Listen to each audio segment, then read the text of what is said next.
is Identity at the Center. Hi, welcome to the Identity at the Center podcast. I'm your host, Jim McDonald. Unfortunately, Jeff Stedman had other activities going today and wasn't able to make this episode. This is a sponsor spotlight with a company called Nexis. They're at nexis-secure.com, and I hope you have an opportunity to check them out at nexis-secure.com/IDAC. Again, this is a sponsored episode, so it's a little bit different than our regular episodes. We're going to be joined by Dr. Heiko Klarl, who is the CEO over at Nexis, and that's Nexis, in case you're wondering.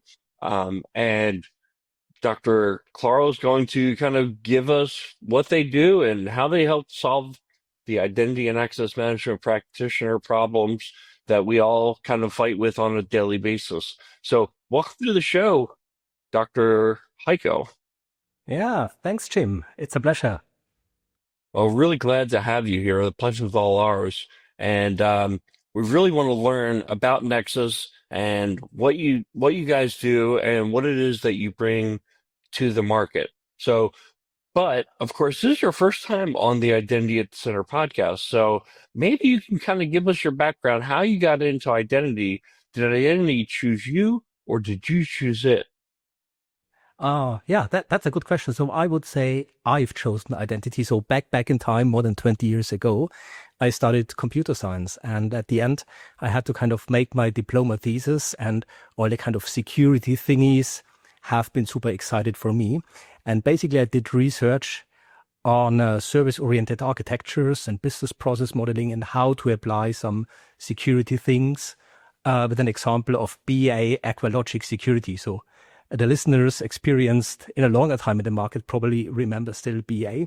Yeah, this was my step into the kind of identity and access management business and community. And after that, I did my PhD also in identity and access management, and was researching on how to apply access policies into business process modeling. So you probably remember back in time with the service-oriented architectures, everyone had the hope that business people, business departments can model their processes and so on. And then was the question on how to keep it secure. Can we model it in a model language like BPMN, and kind of having an process to create a model-driven approach to create all the models that finally are needed to end up into a policy for commercial off-the-shelf products. Yeah, and the rest is history. And the rest is history. So now you're part of the industry and you are the CEO of Nexis. And I'm wondering, what would give us the elevator pitch. What does Nexis do? Yeah. Nexis takes care about authorization governance. So we're taking care about helping large enterprises, regulated customers such as insurances and banks, to do a proper role mining, role management, and role lifecycle management, or in a wider sense, going away from a kind of static authorizations, also covering the dynamic part like attribute-based access control, policy-driven based access control, and this kind of stuff. And we see that, especially in regulated challenges, it's quite cumbersome to really ensure that everyone is allowed to do what they should do and not more. And so all the kind of access review things are quite complicated. And looking back those 20 years in the industry, basically I started my career with Sun Identity Manager 20 years ago. Things are still not super great. So business managers are still struggling when they have to recertify and review access for their employees. And this is where Nexis comes into a better together story, sitting on top of large IGA products such as SailPoint, One Identity, Savient, Oracle, IBM, OpenText, you name it, in a better together story. And that's the most important thing. So we are bringing those capabilities that clients are missing and kind of ensuring happy customers. Yeah, I love that better together story. So you mentioned a lot there. We'll get to dive into all of it. One of the things that I kind of took away from what you're talking about was creating this visibility over the authorizations. And I think that's such a key. It's one of the things that practitioners struggle with is how do you get visibility to everything, all these identity systems, identity silos that exist within your organization? And how do you make sense of it all? So, does that resonate with you? Absolutely. So the whole visibility part and getting rid of this of silos is something the whole industry is struggling. There are so many large enterprise customers out there that have at least one, most likely two, or even more kind of IGA focused systems. An old one and a new one, and with an M&A merger, a third one that will have some PAM systems and probably a couple of access management systems. And despite everyone is moving into a kind of consolidated identity and access management landscape, it just takes ages. So recently I was talking to a big bank here in Europe with roughly 2,500 applications. They have just managed to onboard 500 so far into their new IGA solution. And so basically they have 500 there, 2,000 there, which makes you as a manager, which makes you as a CISO, and finally as a CEO, completely blind whether you can really fulfill your compliance obligations. And building the umbrella on top of the systems is really that what helps. So getting the visibility across all kinds of IAM vendors and products and across all kinds of identity. And not only the visibility, I think a very, very important part is not just to create a task list of things that are not looking good, but also to provide a proper remediation, in the sense helping IAM teams and helping business departments to clean up things kind of immediately with automated remediations. Yeah, I mean, ultimately, that's a big part of the why, right? Like, how can you manage don't, what you can't see? You have to be able to see it to have the ability to manage it. And maybe you just answered my next question already, but I've got to think a lot of identity practitioners start with the question of, I've got an IGA system, I've got a PAM system. Why can't I just do what I need with them? Why do I need Nexus? Do you hear that much? It depends to whom we are speaking, but we hear this question. So I would say to those identity practitioners that are experienced and that who have done it before, or kind of who have progressed and basically left the honeymoon phase with their IGA tool, most likely they have experience. It's not everything polished and shiny like they have probably expected. And then they get quite quick, that's the problem Nexus is solving. And this is the solution we are providing. Okay, makes sense. Give us a demo. And then their understanding is quite there. When you're in an early stage, so you're starting on a greenfield approach or having something very, very old school, then people hope for sure that all the new products, the Magic Quadrant leaders, that they completely fulfill what they are expecting.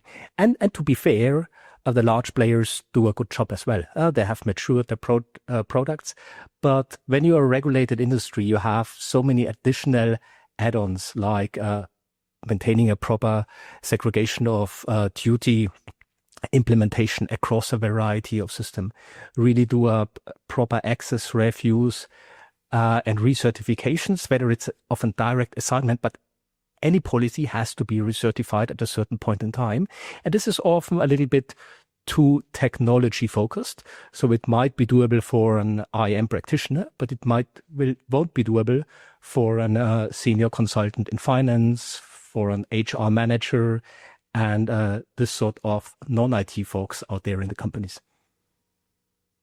So our mutual friend Becky Archambault from Gartner posted recently about this IVIP space and her research that was recently published about IVIP. And I noticed that you are one of the first person to reply to that post and comment on that post. So I guess my question is IVIP the space that you see yourself in? And even before that, like, do you feel like the boundaries of IVIP make sense to the practitioner?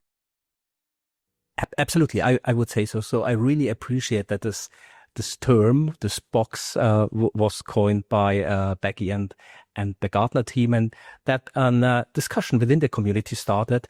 Is it a platform? Is it not a platform? Is it just a bunch of capabilities, or so? I think what's really important is that there is an understanding. There is a kind of software, a kind of product out there that are building this umbrella function in order to fulfill this better together story and bring additional capabilities in some products are missing, and missing for often very good reasons, because larger players have to focus on other areas and not going super deep for specific industries or for specific use cases. And every technology or every area of technology that has a name is far easier to discuss. So when you do an industry comparison, when you do a tool selection, it's far easier if you have a label, if you have a name for it and say, okay, this kind of technology, I want to understand better. I want to make a deep dive. And so this helps at the end of the day, everyone, as you have a clear label, you can do a proper comparison, and you have an answer in the sense of a Lego brick, so to say, that you put on top in your enterprise architecture and say exactly this IVIP category is taking care about this in my enterprise. Yeah, what I take from what you said is that Nexus worked with your existing investment in identity technology, which I think very few companies make these investments and want to walk away from them every few years. So buying tools that can kind of enhance the functionality seems to make a lot of sense. And I think that's a lot of what the IVIP space is about, right? Increasing visibility, increasing intelligence, and adding on to the capabilities. And I'm wondering, because there seems to be like a lot of companies that kind of their solutions fall into the space. How does Nexus differentiate from the pack? Yeah, that's a good question as well. First and foremost, I think you are absolutely right, and that hits the nail. That IVIP or IVIP, as others are saying, ensures and saves existing investments into technology. When you have rolled out an IGA tool and integrated 1,500 or 2,000 application, nobody is really willing to rip it out 3 years after and say, okay, we start completely from scratch and are now bringing in another tool that's just slightly better. Because at the end, all the human-related processes, all the integration processes are the cumbersome work, and the work that really is creating a lot of effort for integrators, for consultants, for IAM teams. So basically, having something there that's well integrated, that works, where provisioning works, is super fine. And when there are just a few capabilities missing, it's far smarter to sit something on top. And coming from the enterprise angle, you have IGA systems, and let's just PAM systems, for example. You want to ensure SOD. You can figure out on how to do it, or you say, okay, SOD is done by Nexis in their IVIP space, building an umbrella between IGA system and the PAM system, and you can ensure that no one really conflicts with your SOD segregation of duty policies. What's the difference between all the vendors that are there? I think IVIP or IVIP is at the very beginning, so it's kind of in the finding phase what's really included and what's really not included. My point is that the visibility part is a very important part. So figuring out across all types of identities and across all different systems of IAM, building this umbrella and bringing visibility to the business side. That's number one. Number two is visibility is not enough. Observability, like, for example, Martin Kuppinger, who was also a guest in the IDSC podcast in the past, says, is important. I do say it's remediation. Basically, we have the same understanding, not just creating a list of findings, because everyone knows his mailbox or his large to-do list. So basically, this doesn't make sense. Having an automated remediation for at least the most important findings or the kind of standard routines makes absolutely sense in order to get rid of a task list that's just too long at the end of the day. Yeah, I mean, I think Martin has his finger on the pulse of, he's got this identity fabric concept that he talks about a lot in his presentations. And to me, it's spot on. It's like, enterprises that are complex, you have tools all over the place. But when it comes to something like visibility, having tools all over the place, it's not the solution, right? You need something to be able to aggregate all of that. You brought up the idea of segregation of duties. To me, that's the perfect example. It's like, how does somebody's access relate across the enterprise and all these different identity systems that give access to business systems, and do those capabilities, or do, within your sets of authorizations, do you have the ability to, maybe it's not commit fraud in the accounting sense, but do things that you're not supposed to be able to do? How would you even have the visibility to that, given, a spattering of different tools in different places, or tools that really just don't show the full scope of all the access? Absolutely. And this is the big challenge. And when you have the visibility, you're sitting on all the identity related data. And then the next play is starting. We recently released ISPM, Identity Security Posture Management for IGA. Because when you have all this historic data, and when you have the current data, and when you will be aware about the future data, you can find out, is there something going on that's smelly? Is there some deviation from what does good look like? Let's say Jim McDonald is an engineer, and you have been an engineer in your company the last 10 years, and out of a sudden on a Sunday, you get high-risk HR privileges. That seems not to be okay, and I can immediately make a proper remediation. Some people might say, okay, that's now a corner case, a cyber attacker is preparing Jim's account, and probably it is. But see it from another angle.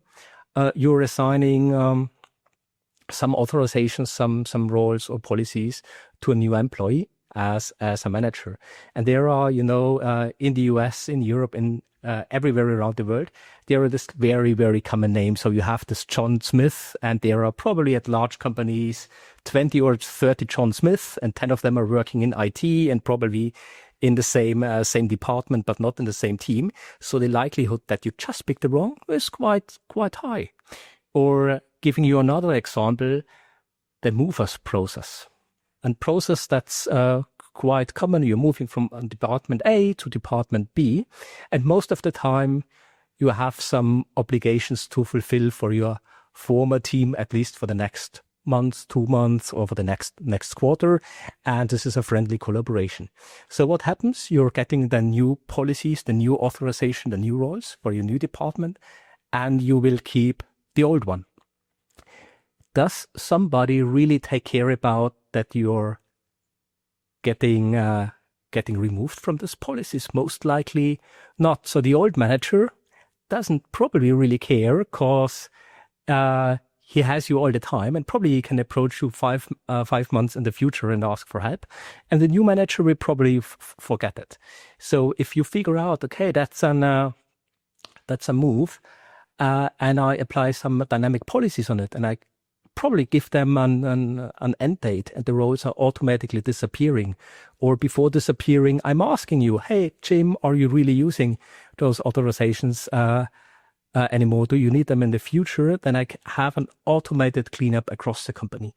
And this sums up in a really, really large work reduction, where managers don't have to review some things and confirm some things. They don't have a clue.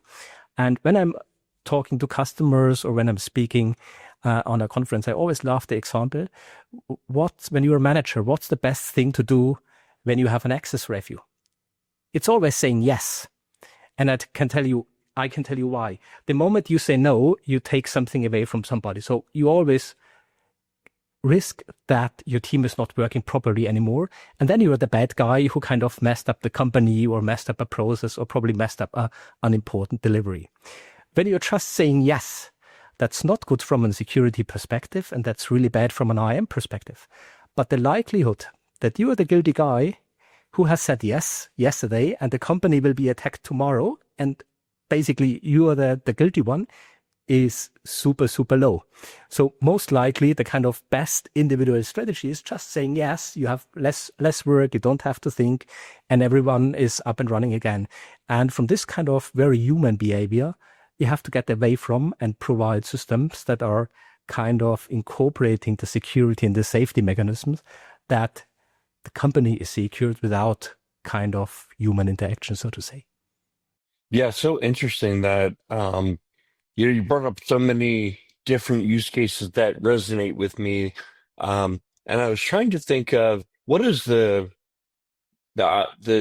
Uber use case, and I thought obviously large global organizations where there's some level of decentralization happening, and identity systems are just by nature a little bit all over the place. But then I was thinking, imagine the private equity scenario where you have a portfolio of companies and maybe you're doing some level of shared service, or you have some people who have access across multiple companies and you're pulling that data back. I don't know, it just struck me as something that would be an interesting use case for this type of technology. One thing that you also mentioned that I I want to pick on that term platform for a minute. And you guys, you have a platform, right? You have multiple capabilities within the platform. And I was wondering if you could kind of enumerate those for us so that we have a better understanding of what is the total product offering from Nexis. Yeah. So yes, we do have a platform, but I know also that some people don't like the platform term because platform can be gigantic and platform can be a bit smaller, or platform can be in between.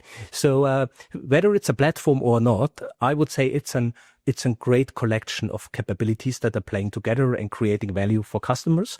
From a pure Nexus perspective, I would say it's a platform as a software product. From an enterprise architecture point of view, referring to the identity fabrics, I would say we are covering a lot of capabilities within the identity fabrics. And when you draw the line around, then this is our platform. So we've been talking about the role in authorization governance and the analytics piece, where we help you to handle access reviews properly, where we incorporate AI for access administration, but also kind of role mining and role discovery in order to help businesses to kind of clean up the space. We have a very cool health check format that's like going to the doctor, giving them a bit of your blood, and you get an examination later on, an examination report, and we're telling you what's good, what's bad, and how you can improve with on a written roadmap and strategy to get better. That's really interesting. Can you tell me? Let's hone in on that health check. Then we'll get back to my. I'm sorry to pull you all over the place, but you brought up that health check, and that sounds like okay. There's something actionable that people can do. Tell us more about the health check. Absolutely, and this is why I really love the health check.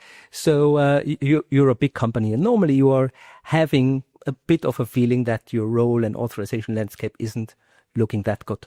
But you don't have really a clue to convince your management to get additional budget. Your pain is probably not documented well enough to move on. And this is where the health check comes in.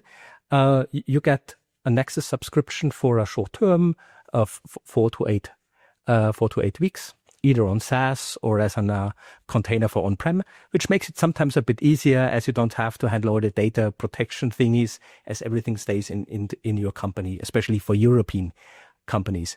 And then we help you to load in a copy of your production, so nobody in the company has to be afraid that the production environment will be messed up. It's then a kind of a read-only snapshot. And then we do the investigation. And after we've done the investigation, there are 2 potential outcomes. Option one, you have done an excellent job. Then you can get off a certificate from us on how you create your authorization landscape looks like. You can go to your boss and say, hey, I'm the man, I'm your man. What about a pay raise or something like that? Unfortunately, that's very unlikely. That's very unlikely. So the far more likely cases that we have some findings.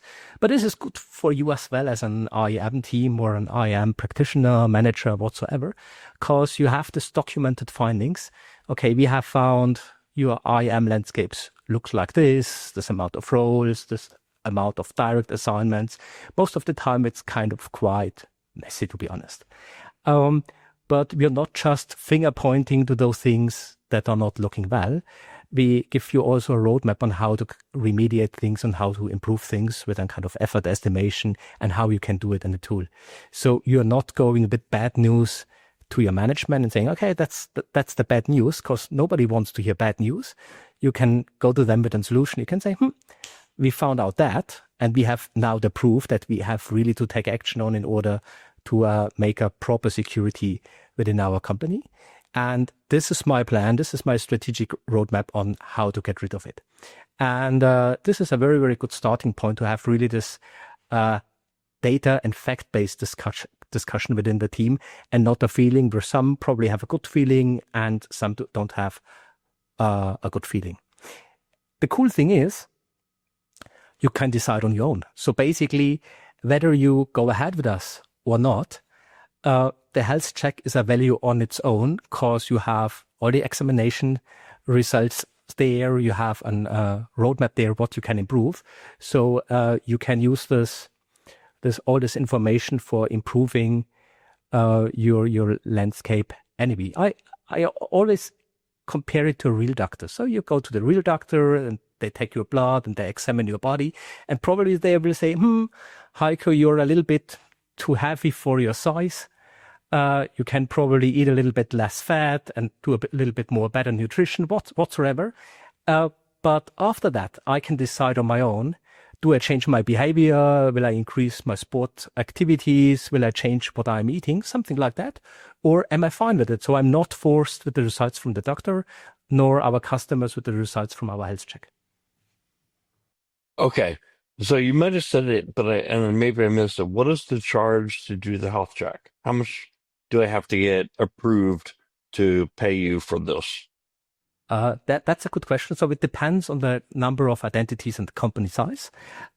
Basically, it's always an individual offer. But let me say this: for most of the companies, it's something which can go either directly below a procurement level or short above. So it's ideally for the end of the year. Now it's November.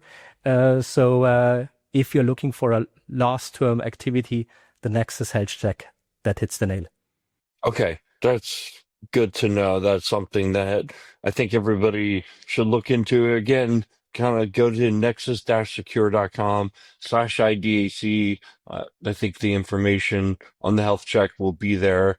Heiko, I so rudely interrupted you as you were kind of describing the platform. I want to give you an opportunity to pick up where you left off. And I'm sitting here thinking, you had mentioned the ISPM piece earlier. I know you're going to save the best for last, right? That's something I'm very interested in hearing about as well. So, I already elaborated a bit on ISPM. What I really love within ISPM is the license killer,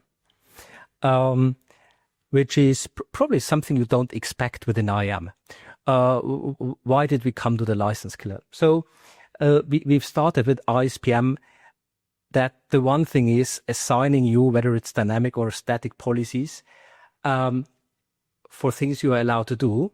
That's good. But when you are not using things, you should lose it. So use it or lose it, as the saying goes. And from that we said, okay, it makes absolutely sense to figure out, is an identity using the authorizations the identity has been given? Because when not, I can reduce it. And then basically I'm following the principle of least privilege on the one hand, and reduce my security exposure out there. For a couple of systems, this works very well. That's Microsoft Entra ID Governance, that's SAP in the cloud, as well as all three. And all those systems that provide us the data directly or with an access to the theme. There are applications out there, to be honest, that just don't have information who's actually using what in my application. But given that you can provide us the data, we can ensure that we kind of cut down your privileges, cut down your authorizations to the number you're really using, which makes it easier, and the less direct assignments you have, the better it is for everyone. And then we come to thinking, what does it mean if it goes down to zero? You're not using the system at all. And imagine a large enterprise with 100K or 200K employees. How many employees have subscribed for this cloud service, for this Microsoft add-on, for this kind of stuff and this kind of stuff, and not using it, but also not giving it back? So have you ever heard someone approaching an IT team and saying, oh, I have too much software, I have too much privileges, please take it back. So having is better than needing. And this is the principle most employees are working.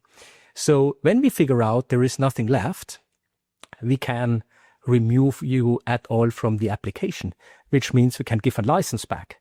And when you just do the math with a 100K or 200K headcount company, and we have just a fraction of those people that are not using a certain SaaS service, Salesforce license or something like that, it sums up into enormous amounts. And so this is really cool.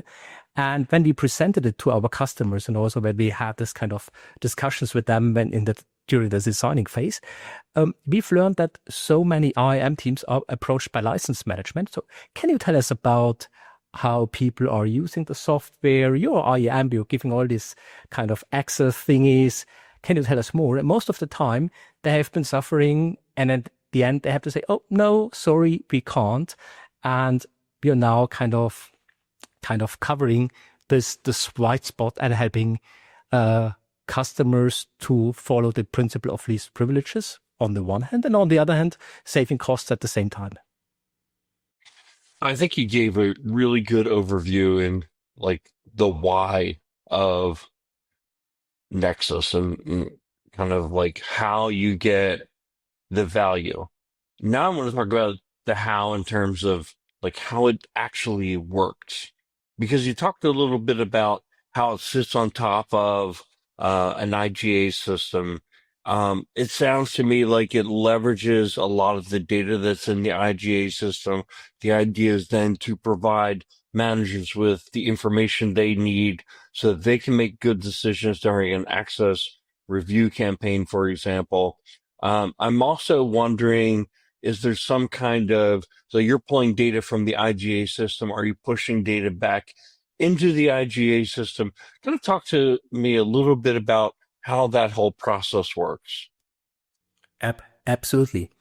You described it very well. So we're sitting on top on those IAM systems, a lot of IGA systems, where we have very mature connectors, certified connectors, reading the data out and writing the data back. So when we are changing something, we can write it back at the same time, which is important because otherwise you can't do any improvements or remediations. Then you are just on a kind of read-only system. So to say. The advantage is that companies save their investment. They have kind of rolled out, say, 0.1 identity or so, done all the integration. So it doesn't make sense to do it again with Nexus. So when we are sitting top of them, reading out the data and kind of providing it back is quicker for us, a shorter time to value for the customer, and saving a lot of integration efforts. When rolling out new applications, it's always the question, so how do we do onboard now an application into my IGA system? And this is where our application onboarding comes into play, where we have this kind of very, very structured process to collect all this data that's needed for doing a proper integration into, say, 0.1 identity Savient, you name it. Why is that important? When you are talking to IGA practitioners, and you have probably done it so many times in the past, they are suffering all with speed of application onboarding and with costs. Coming back to a very, very simple example, doing the math, you have 2,500 applications. And you want to onboard this 2,500 applications. And it takes just 1 day for doing a bit of conversation with the application owner, sending him documentation, asking for documentation back, for some technical settings, but also for business settings. In Europe, for example, there is a finance regulation called DORA, the Digital Operations Resilience Act, which requires regulated companies such as banks and insurance companies to do a proper documentation about SOD, recertification cycles, and this kind of stuff. So it's a lot of things you have to collect and incorporate somehow, and we've glued that into a product. And now imagine you're doing this 2,500 times 1 day, and you apply a junior consultant, and for the sake of simplicity, just let's say it's $1,000 a day. Then the math is easy. Then we're ending up with $2.5 million. A junior consultant is just asking people in your enterprise, hey, can you give me this information? And probably they won't react. They're giving you kind of information in the format of choice, but not in the format you can really eat. And our streamlined process helps exactly to go there and kind of reduce the workload. And at the end of the day, you have this kind of collected set of information in order to either use the IGA software application onboarding tool that does all the kind of connected configuration, or when you're working with an SI or a managed services provider, they have often built their own procedures on how to do those things very, very quickly. You can use all the data you have collected with us, throw it into these tools, and kind of do a quicker onboarding with the sake of speeding up enormously. One of the things that you've done throughout this episode is really done a good job of kind of sprinkling examples throughout. And one of the questions we always like to ask our sponsors is, how do customers show value, or how do they measure the value they're getting from the Nexis solution, so they can communicate upward, hey, this is the difference it's making. This is why it's worth the investment. Maybe you can kind of answer that question, and again, kind of give some examples where you've seen your clients be able to do that. Mm-hmm. Yeah. It's very manifold and very specific for the use case of what does success look like, and also a bit related to the customer for sure. But let me pick the example of access reviews or policy reviews for recertification for regulated companies that have this is a thing that you have to do regularly, whether you like it or dislike it. And most of the time, this is one of the, let's say, Halloween month or horror month for the IGA teams. They have to prepare everything. They're reaching out to the business departments, and everyone has to give feedback within 3 or 4 weeks to kind of finish your initiative. And so one very important KPI for them is have things kind of speed up, and especially has the number of manual assignments being reduced significantly. So when you can assign a lot of authorizations via birthrights, via dynamic policies. I had earlier the example that your assignments run out automatically after a quarter, for example, or after you changed your organizational unit, something like that. You don't need that many recertifications anymore. So the workload is significantly reduced, and this is a KPI to measure. Another thing is we had a customer also, Finance Institute. They wanted to put everything into business roles. So no individual assignment of entitlements or so.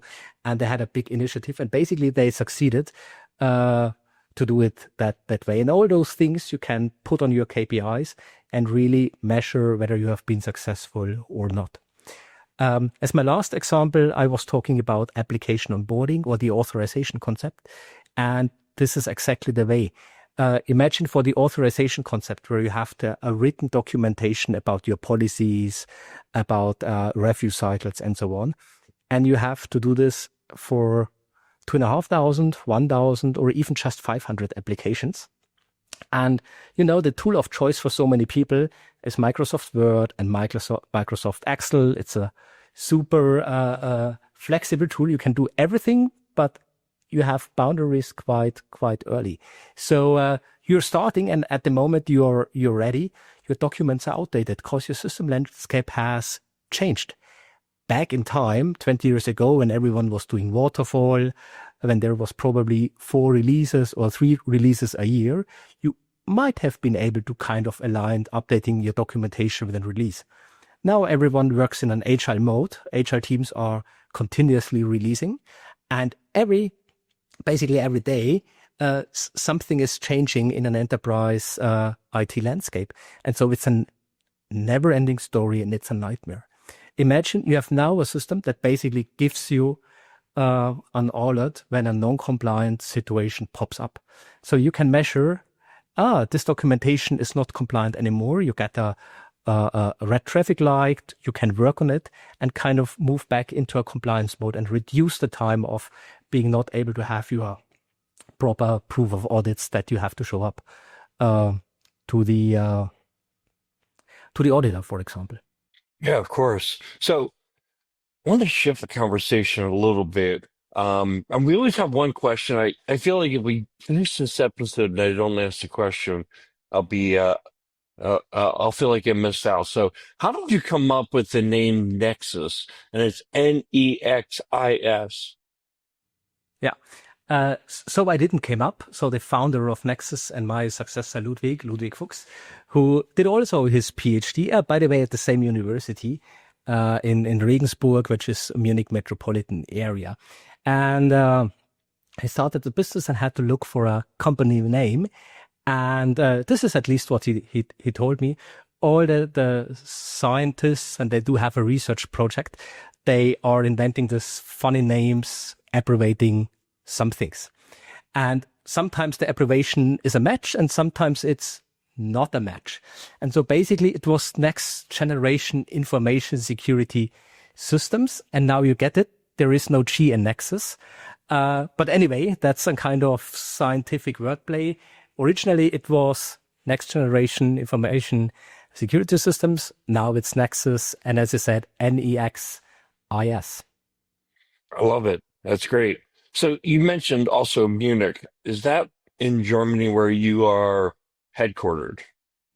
So we are headquartered in Regensburg, which is an old medieval city going back to the Romans, which is 100 kilometers north of Munich, where I'm living. So it's Munich metropolitan region. From a US perspective, it's just a suburb of Munich, so to say. You know, as you're talking about the solution today, I kept thinking to myself, like, this is needed by pretty much every organization that is of any kind of that is sizable. Is the solution focused on the European Union, or is it applicable? Do you basically market your product to the United States and Canada, or what are the limitations in terms of what geography should cover today? So basically it fits for customers around the globe. That's the important message. And when I started back at Nexis beginning of the year, I did a lot of traveling, meeting a lot of people, also in the US, attended various conferences, was talking to customers, was talking to systems integrators, also to get my own perspective on what they are saying. And it's absolutely clear, as you said, it's a match for US customers, for North American customers, for Europeans, and for APG customers, so for customers around the world. Our roots have been the German-speaking region, as Nexis was, and this is probably a story that's different to so many of your guests here in the podcast. Nexis was not an VC-based company. It was bootstrapped without any money and kind of running up by Ludwig, Michael, Matthias, and the team, which is a great success story, being there 15 years and the market and having done your thing, becoming mentioned at Gartner without getting a big load of money where you can invest in the product. On the other side, when you do so, you don't have this really big sums for GTM, for sales and marketing to kind of pop offices around the globe. This was not done in the past, but the team started to 2 years before I was starting, 3 years, to kind of professionalize all this scale, or to prepare the scale up phase, so to say, hiring marketing, hiring sales, and approaching the global market. And now we've got probably an extra traction on top of it, scaling across Europe and talking to US customers as well. Those who are listening and those who will be attending Gartner, IM, and Dallas, Michael and I will be there as well. And we're more than happy to meet or having a coffee without any sales talk, but just from an identity enthusiast perspective. So it's always great to talk to identity people. Yeah, I saw that you had that on your LinkedIn bio or your title, identity enthusiast, and I love that. I put on there identity practitioner because that's how I see what I do professionally as, like, I'm right in the game with folks who are doing it on a day-to-day basis. And I am as well from a consulting perspective, but I just look at us as we're all fighting the same battle. You mentioned conferences. You and I spent some time together at EIC. I think that's a fantastic conference. I did want to bring up the Gartner conference. So if people want to reach out to you to meet you at any of these conferences, what's the best way to do that? What's the best way to do? So either drop me a message on LinkedIn. I'm the only Heiko Klarl out there, so I'm quite easy to find. We can put a schedule link or a contact link on nexis-secure.com/IDIC as well. So that's probably the easiest way to reach out to me. Yeah, that's fantastic. And I know you're somebody who is like kind of an open networker. So anybody who's kind of in our industry, if they connect to you on LinkedIn, you're always open to those kind of conversations. The one thing that we like to do, kind of our tradition around here, is to always end on a lighter note. And I've been to Germany a few times now. I've been to Frankfurt and I've been to Berlin. I've never been to Munich, but putting all that aside, I want to know from you, what is the thing in Germany or the place in Germany that people should visit? I would say that's for sure Nexis headquarters, Ratisbon, at the Danube River, and Munich. And I can tell you why. So Munich is a great city. The right size, very international. We do host Oktoberfest, which is a great event for so many people out there, and it has the right location within Germany. So it's a short way to the Alps, to the mountains for those who like hiking. It's not that far to Italy, where you can go either to the sea or enjoy the mountains as well. It's a little bit more up into the north, to the North Sea and Baltic Sea. But it's a very lovely place. And why it's Ratisbon, Regensburg, our headquarters, not just because it's Nexis headquarters, but you are more than welcome to visit us in case you're doing some tourist stuff there. It's an old medieval city, going back to the Roman times. That was my friend Andrea Rossi from Yamons visited us just a few weeks ago during our customer event, and in the summertime as well. And it feels like an Italian city, and all the things that are looking like they are old, 500, 600 years, they are really old. So especially for Americans that know very, very new and modern city with a great skyline, Regensburg is probably the opposite, being there in a time machine, experiencing an old medieval city that was not destroyed during the war. Yeah, that sounds really great. So Andrea visited, it sounds like right around Oktoberfest, right? I mean, that's the time to come to Munich. And well, I think it's either the time to come or the time to avoid. What do you say? So I like Oktoberfest very much. So I would say it's the right time to come, but prices are high, for example, and you have to take care to kind of adapt your drinking to Oktoberfest style, in the sense the beer is larger and the beer is stronger. So most likely you can't drink as you're used at home and have to slow down a bit to be fit for the next day of Oktoberfest as well. But if Oktoberfest doesn't work out, and Oktoberfest is at the end of September, which is often a false friend and a trap, the summertime is really nice. So in end of September, it's getting already cold. But in July, August, the temperatures are quite high and nice. And it's not as hot as in other places where you can't go out without any AC or so. This is a great time for visiting both Regensburg and Munich. Well, sounds like very wise advice. And hopefully we all get an opportunity to take you up on that and come over and visit. Was there anything else, Heiko, that you'd like to leave as kind of like parting advice or parting words for the identity practitioners who are just learning about Nexis and what you do?